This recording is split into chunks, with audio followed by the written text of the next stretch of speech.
When Augustus came out on the porch, the blue pigs were eating a rattlesnake, not a very big one. It had probably just been crawling around looking for shade when it ran into the pigs. They were having a fine tug-of-war with it, and its rattling days were over. The sow had it by the neck, and the shoat had the tail. "You pigs get," Augustus said, kicking the shoat. "Head on down to the creek if you want to eat that snake." It was the porch he begrudged them, not the snake. Pigs on the porch just made things hotter, and things were already hot enough. He stepped down into the dusty yard and walked around to the spring house to get his jug. The sun was still high, sulled in the sky like a mule, but Augustus had a keen eye for sun, and to his eye, the long light from the west had taken on an encouraging slant. Evening took a long time getting to Lonesome Dove, but when it came, it was a comfort. For most of the hours of the day and most of the months of the year, the sun had the town trapped deep in dust, far out in the chaparral flats, a heaven for snakes and horned toads, road runners, and stinging lizards, but a hell for pigs and Tennesseans. There was not even a respectable shade tree within 20 or 30 miles. In fact, the actual location of the nearest decent shade was a matter of vigorous debate in the offices, if you wanted to call a roofless barn and a couple of patched-up corrals offices, of the Hat Creek Cattle Company, half of which Augustus owned. His stubborn partner, Captain W.F. Call, maintained that there was excellent shade as close as Pickles Gap, only 12 miles away, but Augustus wouldn't allow it. Pickles Gap was, if anything, a more worthless community than Lonesome Dove. It had only sprung up because a fool from North Georgia named Wesley Pickles had gotten himself and his family lost in the mesquites for about 10 days.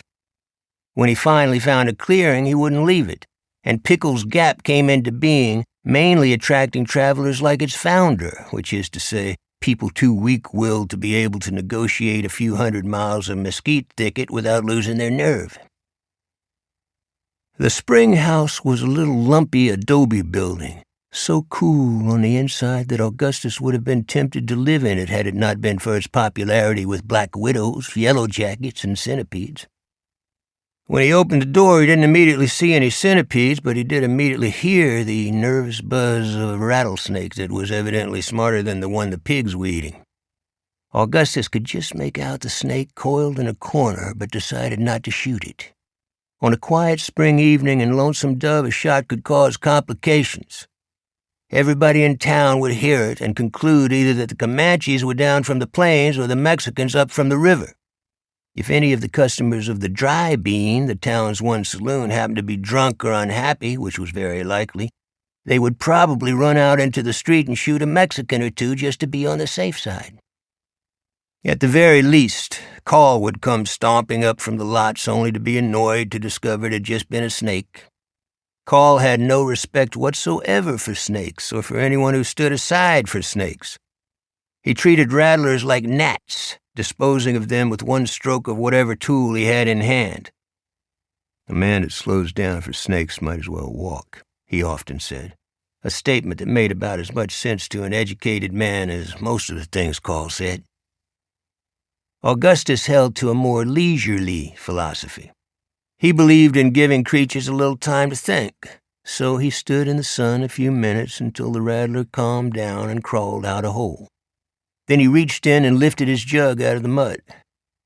It had been a dry year, even by the standards of Lonesome Dove, and the spring was just springing enough to make a nice mud puddle. The pigs spent half their time rooting around the spring house, hoping to get into the mud, but so far none of the holes in the adobe was big enough to admit a pig. The damp burlap the jug was wrapped in naturally appealed to the centipedes, so Augustus made sure none had sneaked under the wrapping before he uncorked the jug and took a modest swig. The one white barber in Lonesome Dove, a fellow Tennessean named Dillard Brawley, had to do his barbering on one leg because he had not been cautious enough about centipedes. Two of the vicious red-legged variety had crawled into his pants one night, and Dillard had got up in a hurry and had neglected to shake out the pants. The leg hadn't totally rotted off, but it had rotted sufficiently that the family got nervous about blood poisoning and persuaded he and Call to saw it off. For a year or two, Lonesome Dove had had a real doctor, but the young man had lacked good sense. A vaquero with a loose manner that everybody was getting ready to hang at the first excuse anyway passed out from drink one night and let a blister bug crawl in his ear. The bug couldn't find its way out, but it could move around enough to upset the vaquero, who persuaded the young doctor to try and flush it. The young man was doing his best with some warm salt water, but the vaquero lost his temper and shot him. It was a fatal mistake on the vaquero's part. Someone blasted his horse out from under him as he was racing away, and the incensed citizenry, most of whom were nearby at the dry bean passing the time, hung him immediately. To keep listening to this audiobook for free, click the link in the description. It will take you to a free Audible trial where you can listen to this and many other books for free for 30 days.